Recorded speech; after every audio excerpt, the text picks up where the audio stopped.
In today's video is the last garden tour of the season. I've not done a garden tour every month this year because it's just been,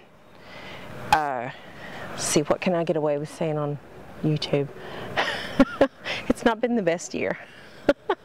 Hi, I'm Robin. Welcome to Robin's Container Garden.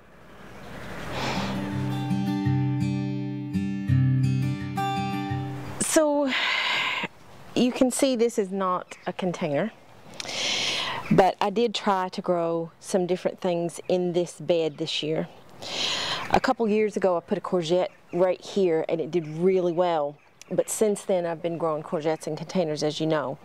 But I thought I'd try a butternut squash, a pumpkin, and a cucumber out here this year just to see if I got anything worth growing in this particular area. Now you can see there's borage. I have no idea what this is. I'm assuming it's a cosmos or a nigella. So it's kind of gone to the weeds, and that's okay. I don't mind because I'm done with this bed. Having said that, there's pumpkins.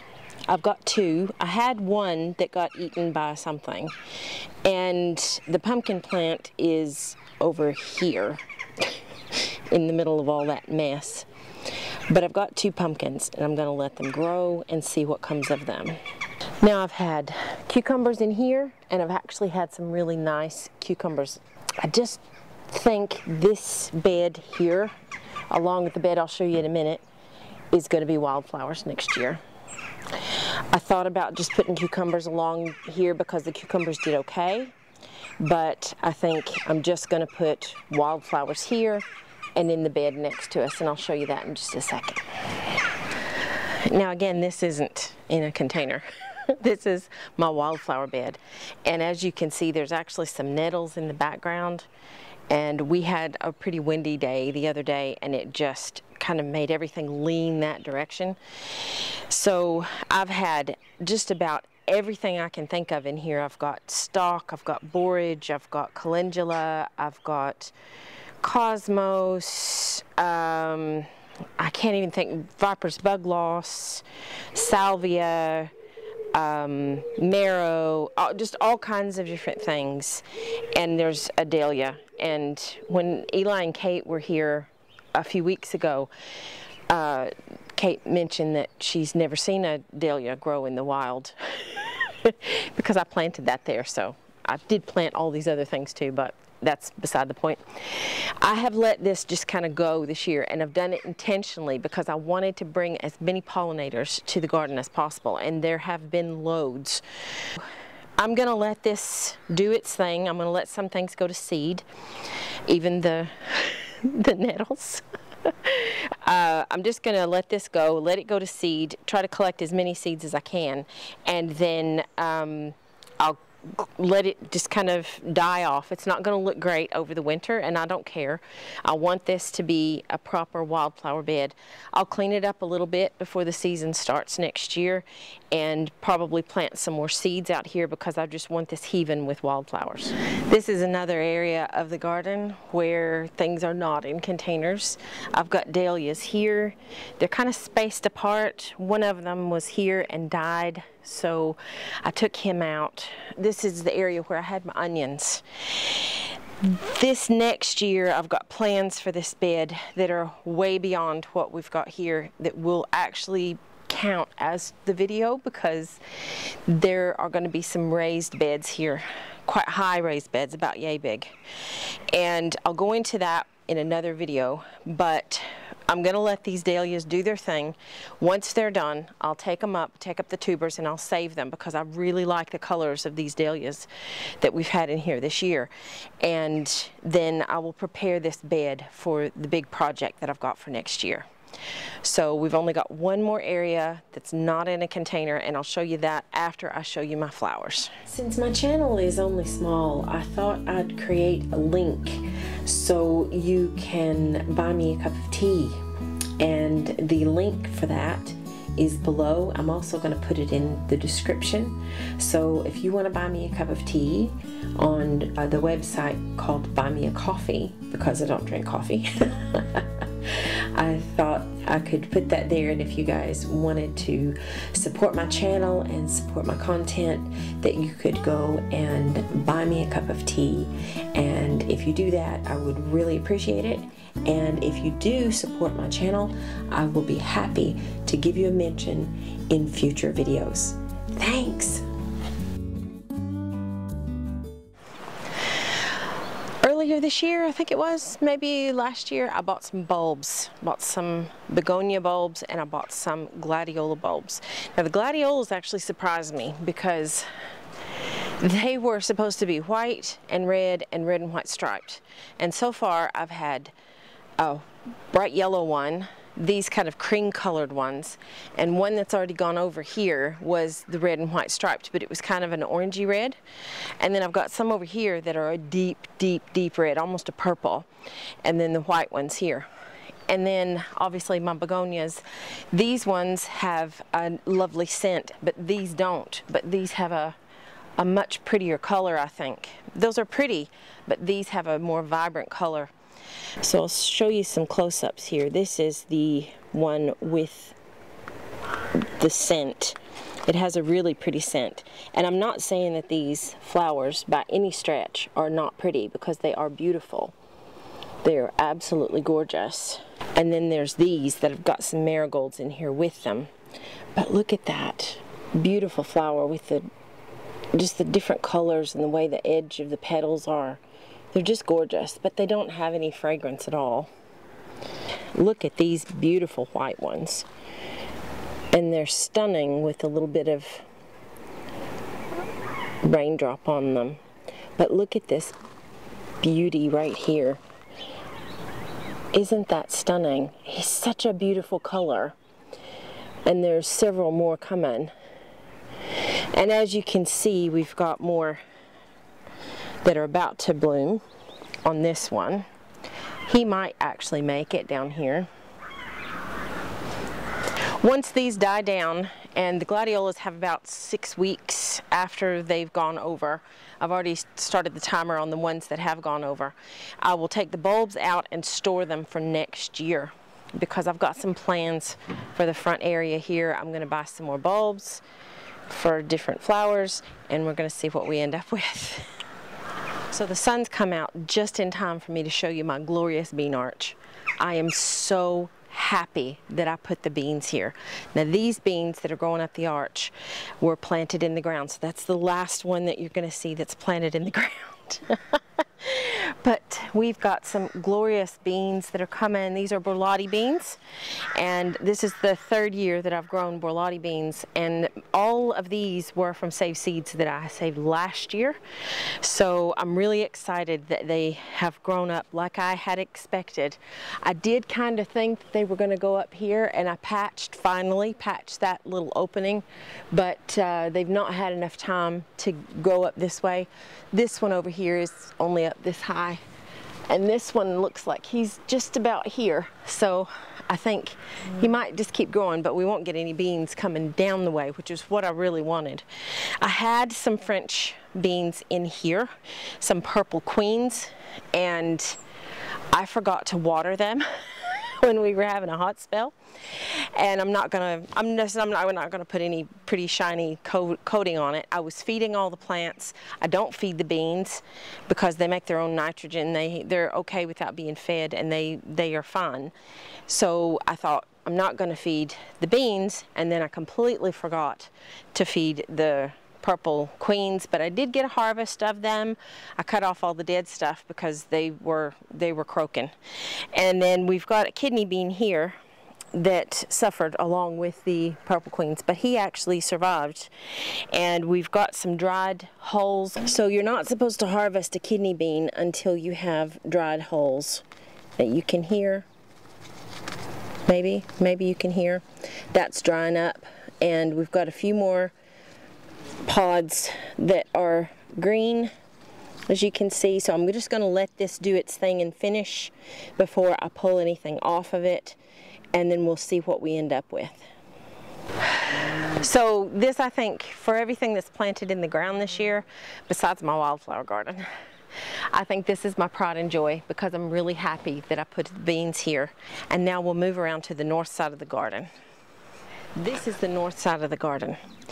This faces due north, and this is where I wanted to grow all my greens this year.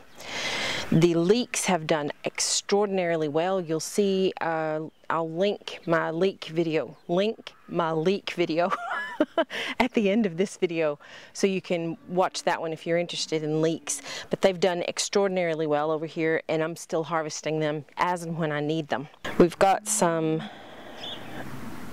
deadening leaves, some leaves that are dying off, but I'll just crop those back so it doesn't disease the rest of the plant. But it's still going, and they're still absolutely gorgeous. These are my winter spinach that are starting to come up. They don't tend to be eaten by the slugs for some reason.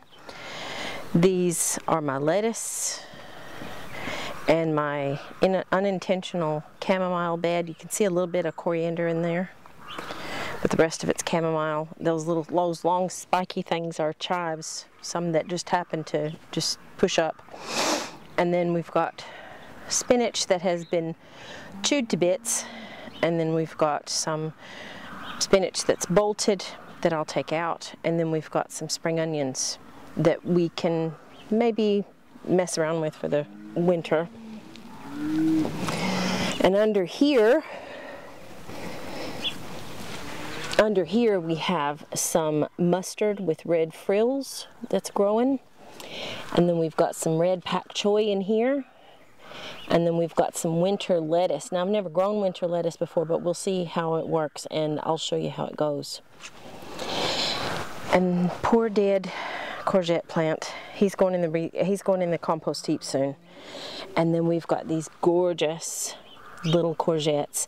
Even if they don't get any bigger, they're still edible at this size. Not the most prolific things, but you know. Potatoes. Now I'm going to put up a picture of what they look like when they were all growing, and they were amazing. These that are left are the main crops, and they are starting to die off, as you can see. They don't have anything next to them to hold up the stems, so we're letting them grow until they stop growing, and then we're cutting them off right at the top of the soil, and then they have to sit for a couple of weeks to let the skins set, which will help them store longer. I don't know what kind of potatoes I'm going to grow next year. We haven't tried these Picassos yet, so I don't know how they are, but the kestrels were really nice. Those were my second earlies, and they're all gone. All these containers here are all ex-potato containers, but these are the Picassos, and I will report once I get to try some of these to let you know what I think of them and how I feel about having the main crops.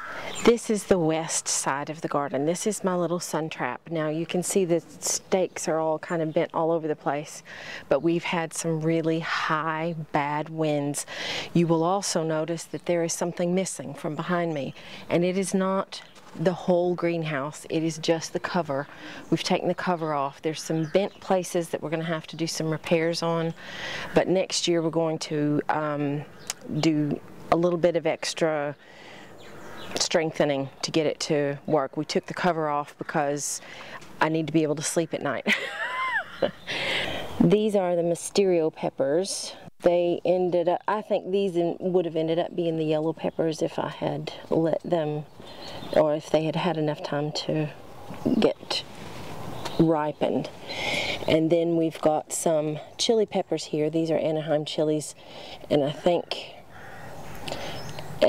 these will just be coming down probably really soon. And then I've got some raspberry canes here, and I've got some raspberries. I've already had some raspberries off of these plants. They're not the best as far as the biggest raspberries I've ever seen, but they're actually not too bad. I'll show you a couple of pictures. And then here we have a couple of slicing tomatoes. They're going over. I'm going to cut these back, see if I can't ripen them. What I can't ripen, I'll either make some fried green tomatoes out of them, or I will make some green tomato chutney. We've got black cherry tomatoes here. We've got a couple that look like they're trying to ripen. I'll take those off and put them inside on the windowsill. More peppers. The peppers just didn't do very well this year. And most of my tomatoes didn't do very well this year either. I've got a couple of really nice sized peppers. Well, there's some sun golds that are trying to ripen there. I've got a couple of really nice sized peppers that I will be able to use. But this is one of my cherry falls, and they're the biggest producer of tomatoes all year, and this definitely has blight. You can see that we've got the blight, but like I said, they're coming down. I just wanted to give you a tour of the garden before I started tearing everything down. And this one again, this one's got blight on it. Not great, is it? But it is what it is. You can't do anything about it. And these are my spring onions that we'll be pulling in. The carrots that are just starting to come up. And then this beautiful blueberry plant. Isn't that beautiful foliage? So now it's time for the big question. How did your garden do this year? Did you have a great year for your garden? Did you have a so-so year like we did? Or did you have a really terrible, awful, horrible year? I know some gardeners that just did not have a good year at all. We had a lot of rain. We had a lot of cloud. We didn't have a lot of heat. It's pretty chilly. As you can see, I'm all wrapped up. And we had a couple of heat spells, and the heat that we had at the beginning of September actually helped to get the tomatoes that I have had ripened, and have had the result of being able to have something coming from the garden from the tomatoes. There's going to be a few changes next year. I'm not sure exactly what. I've ordered some seeds, and I'm starting to make my garden plan for next year. So we'll just kind of wait and see how that looks, and I'll let you know when I have made up my mind and decided what I'm going to do. So that's the garden for this year. It didn't turn out like I was hoping it would, but I did have some pretty good harvests of certain different things, and I will do a video and talk to you about the harvests of things that I did have, so you can see, we can compare what happened last year to what happened this year and kind of go from there. I'm slowing down the videos a little bit. You will have noticed that I'm not doing video every week, which is just, this was planned. It wasn't just something that just happened. It started a little bit earlier because of the family sickness that we had. But I'm studying for a degree. This is my next to last module that I'm doing this year. So I'm really going to have to buckle down and work hard and get through this module and one more before I get my degree next year, year after next. I do have some videos planned. I've got a few fun videos that are planned over the next couple of months, and I'll be busy kind of getting those filmed because they're going to take a little bit longer to film because of the nature of them. That's what the garden looks like today. In a few days' time, it will look completely different because a lot of this will be gone. And remember, you don't have to grow all the things. Just grow something. Take care. Bye, y'all.